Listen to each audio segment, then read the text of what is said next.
Hello, everybody, and welcome to TEK's podcast series. TEK, of course, being Tekniikan Akateemiset.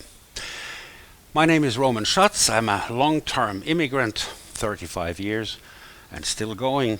And in this series, my guests and I will investigate why Finnish employers have such a hard time hiring immigrant workforce.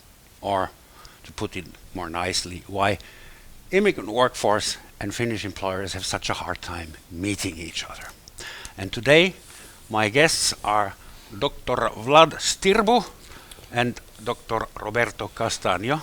Mm-hmm. Hello. Welcome. Thank you for being here. Thank you. My pleasure. You're both very well integrated. We all are, and apparently you have good jobs at the moment. But our topic is the problem that we have a lot of skilled workforce living in Finland and a lot of lack of skilled workforce on the other side, and those people, for some reason or for many reasons, can't find each other. What is your personal experience? Why is it hard for somebody from abroad to find a job in Finland? What is the usual barrier you run into? Well, I think, at least in my case, I think that when I came to Finland to work for Nokia, I really didn't feel I was going abroad.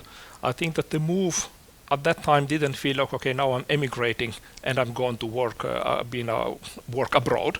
I just, had contact with Finland, and at that time, if you remember, Finland was really opening up after the big depression. So Finland sounded like a very dynamic, a very attractive place, very European, very integrated, and it was a very natural step. I didn't really think about that, and then only later on, then I basically, developed my life here. But at least in my case, I didn't really have to make a conscious decision that, okay, now I'm emigrating and going abroad. This just happened, and I had job offers in Italy, in other countries, and in Finland, and it happened to be Finland. Mm-hmm. But it stuck for 30 years. And then yes, definitely. So you definitely emigrated, you just didn't know it. In the end, I emigrated, but I didn't realize that that was actually happening at that time. Okay. What would you say? What are the most blatant problems between? So as Roberto, so I moved here because of Nokia. So so 2001 is like I don't know. It was Nokia and Ericsson were I was a fresh graduate, 1 year work experience, and Nokia and Ericsson were the brightest stars, like where you can go. And I had friends that went to Ericsson, that went here, and basically I ended up I applied to a job in Nokia, and then I ended up here. I moved. I don't know. At that time I thought that it was for a while. The while is now 21 years and counting. So I don't know, back in that time I didn't thought that much about it, as I said, like for a while, but I got used with the place, and also in in Romania I was living in Bucharest, quite a large city, and moving to Tampere was something that I didn't imagine that will happen, because it's so much smaller, so it's almost the same size as my hometown. So but I found the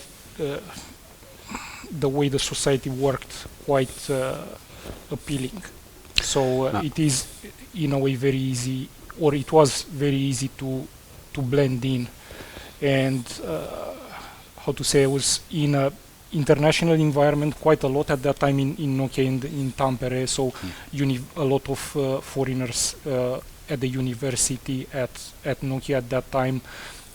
Many were in Nokia Research Center, so there were quite many foreigners at that time. So it was very easy to get in, but also that was something that was very it has long-lasting effects, because I didn't learn Finnish properly, or I kind of handle, but.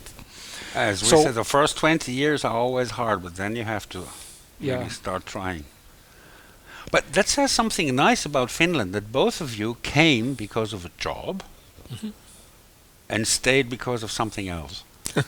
Yeah.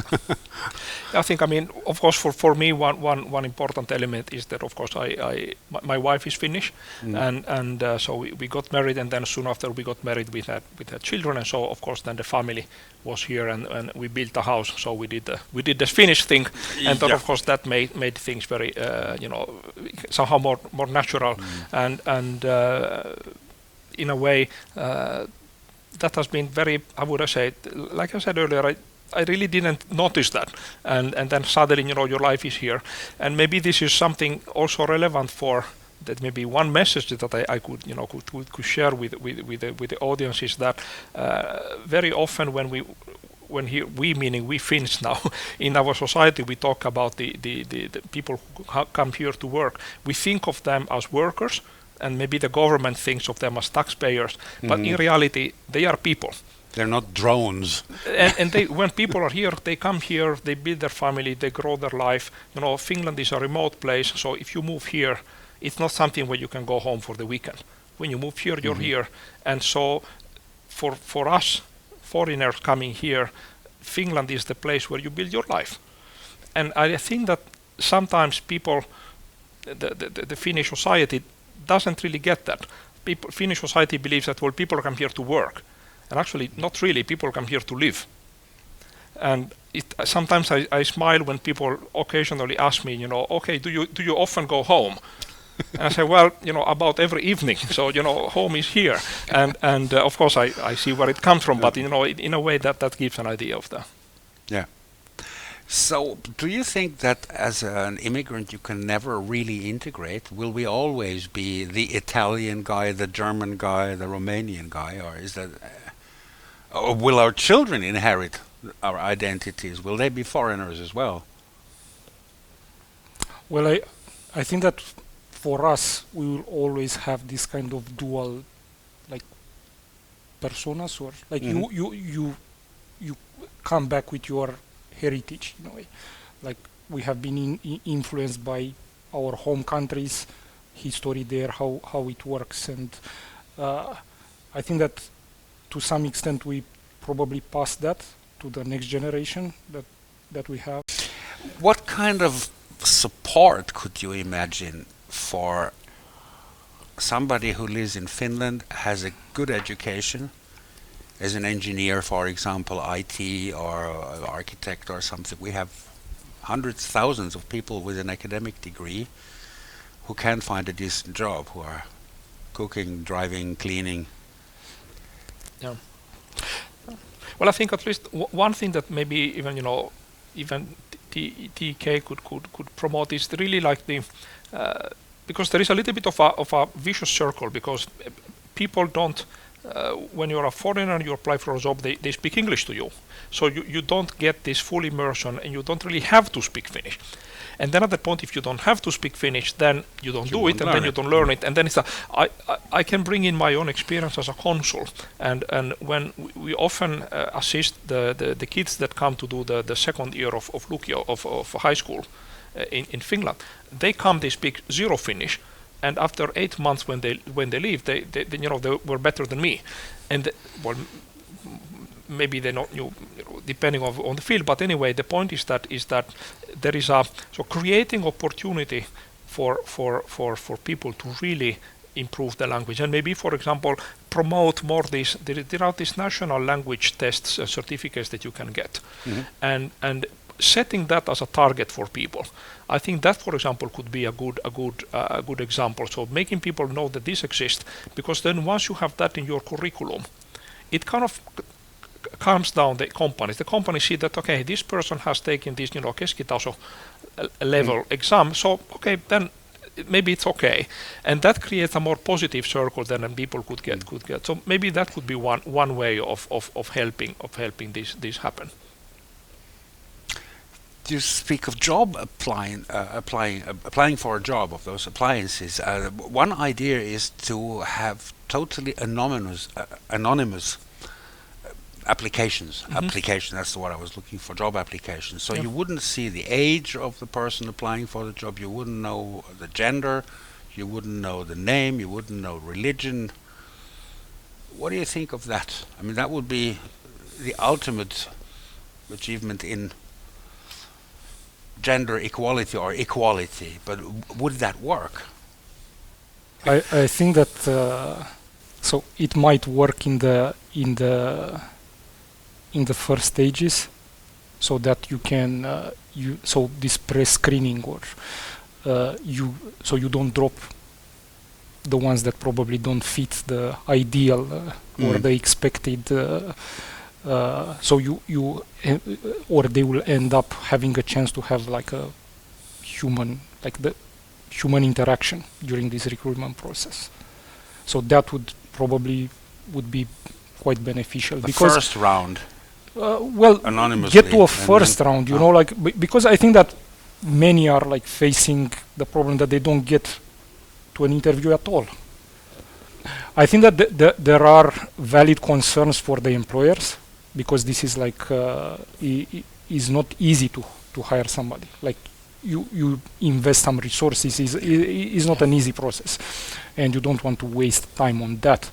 But on the other hand, yes, like maybe not everyone gets their chance, fair chance, and that might be something that, because in the end complete anonymous might not work, because you will end up having to work with somebody, and if it doesn't work, it doesn't work. So you are back to square one. But I think it is a sad fact that I mean, there have also been some sort of blind tests. I mean, they tried, you know, sending exactly the same curriculum with a Finnish sounding name and a non-Finnish sounding name, and the number of you know, the people that were called for at least went through the initial screening and were called for the first interview were overwhelmingly the ones with the Finnish name, even if the curricula were identical. So there is clearly an issue there. And actually, I might even want to link this to what I was saying earlier, is that, you know, when you move abroad, or to Finland in particular as a foreigner, you somehow accept that, okay, I will be, you know, a little bit exotic, and people, that's a fact of life. But then, you know, your children, they will be born here. Their mother tongue, they have gone through all the Finnish education system, etc. And when they send the curriculum, they will still have the wrong name. Unless they're a daughter and they marry Mr. Nieminen, in which case, you know, Anna Nieminen is fine. But that's, you know, it's a sad thing. And I think that now I put myself in as a new Finn. I think it's important that we really understand that this links back to what I was saying earlier. People come here to live. And if you have the feeling that, you know, your children will be foreigners in their own country, that's a difficult thing to, because you accept it yourself. But your children, you know, they are born here, they speak the language, they're grown up here, this is their country. When I came to Finland in 1986, there were about 16,000, 17,000 people in this country with a different passport. Yeah. And now we are about 300,000 plus minus. Yeah. And we are already second or third or fourth generation. So let's also not forget that we actually did transform this country. Yeah. Nobody spoke English in Finland in the 80s, and now you can speak English with everybody. And I think we can thank Nokia a lot for that. For that one, it did more for the PISA points than the Finnish school system, probably. Let's finish with, if that's possible, a little piece of concrete advice. What would you tell, as experienced migrant academic workers, if I may say so, in Finland, what would you say a Finnish employer who's hesitating to ask Ibrahim for the job interview, or somebody with another exotic name or background? I think I would tell them to give it a try, and also to somehow really think that you're not you know, just getting job. It is a transformational thing. It is going to change your team. So don't do it in a way having the idea that okay, this person will come here, do the project, and we'll go back home, because that will create a relationship which is wrong from both directions. Actually, this person is just coming here, and this person is coming here to actually live. So in a way, accept that, but actually embrace it even more, and of course you need to accept that it will change. It will change the company. If I look at jobs listings, they are so tough, the requirements, that very few candidates fit. So they ask a lot of experience, technologies. I'm talking more about IT because this is what I see. And in practice, very few candidates fit the requirements. But and sometimes, if you put too high requirements, you don't get anyone. Lower your expectations first, and then give more people a chance. I think that there are many students that are coming here and learn and study, and probably they don't stay. And that's in a way a pity, because the society invested in them. So they definitely will live with a part of Finland in them. Brain drain. They get themselves a good education and use it somewhere else. Yeah, that's true. But also, the problem we're having is the luxury. It's a first world problem. Yeah. Very much so. Which is good. My last question: if a good friend of yours from Romania or Italy or any other place in the world would tell you that, hey, I'm considering moving to Finland and starting a career there, what would you tell your friend? What kind of advice would you give them? What would you warn them of? How would you prepare them? What comes to mind? It's the happiest country in the world, and it's a weird way of happiness, I would say. So it's not the same. It's not the happiness that an Italian or a Romanian will understood. And maybe the message is that Finland might not be for everyone. There is less thrill than in other places, but that gives you some, let's say, peace to do something else with the life. Learn the language from the beginning, and if you pay the taxes, it's like we can go to this taxation without representation to some extent, but not be afraid to ask and to demand your rights here. Because that's in the end, I think that how you can make a change. This is still a place where sometimes really weird things happen, and actually that's what makes it to me very interesting. When I talk to my friends and who moved here and established themselves here, they all have quite unique stories, and in a way, I don't know if it is Finland that made the selection, so I don't know if they became a little bit different because they stayed, or they stayed because they were already a little bit different before. But this is not just your normal place where you emigrate and then you get a job and you do your stuff. This is, if you go that way, you won't last. You need to go there and understand that you need to, maybe not physically, but you need to build your house. You need to scrape the ice. You need to, etc., etc. And that somehow will create a bond which is strange, but that's what keeps you here. And in other places, you can just go there and somehow, I lived in Switzerland for several years, and I knew people that have lived there for 30 years, and they have never really moved there. Yep. In Finland, that doesn't work. Either you embrace it, or then you won't. It kills you. It doesn't really kill you, but you leave. Yeah. And the point is that the fact that this is a place where you really need to do that. You can really somehow create your life not following a path that has been set for you, but you can really somehow, you need to do something of your own. To me, that's that's really what's fascinating here. And I hope that Finland will let that opportunity open, because that's really, to me, the number one thing that Finland has to offer. One way of doing that is really, for example, through the taxation suggestions, so that Finland could try to be brave and say that, you know, anybody who has lived in Finland for 3 years has voting right here. That would be a fantastic way of giving people this, you know, okay, this is now your place, your home. Let's build it together. Let's contribute together. I think that, for example, could be a very strong example of saying that, hey, you know, this is our common home. Let's say you have to live here for 3 years, pay your taxes, and read the Kalevala. And, well, at least some of it, yes. In any language. Any language, yes. You want.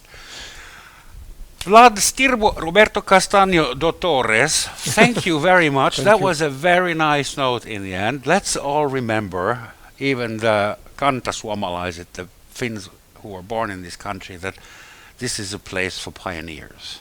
Not everybody can take living in Finland. We all know that. And as you can see, sometimes we're a little proud Absolutely. of being here. You know? Spain is too easy, or Switzerland. This was this part of TEK's podcast series. We'll meet again.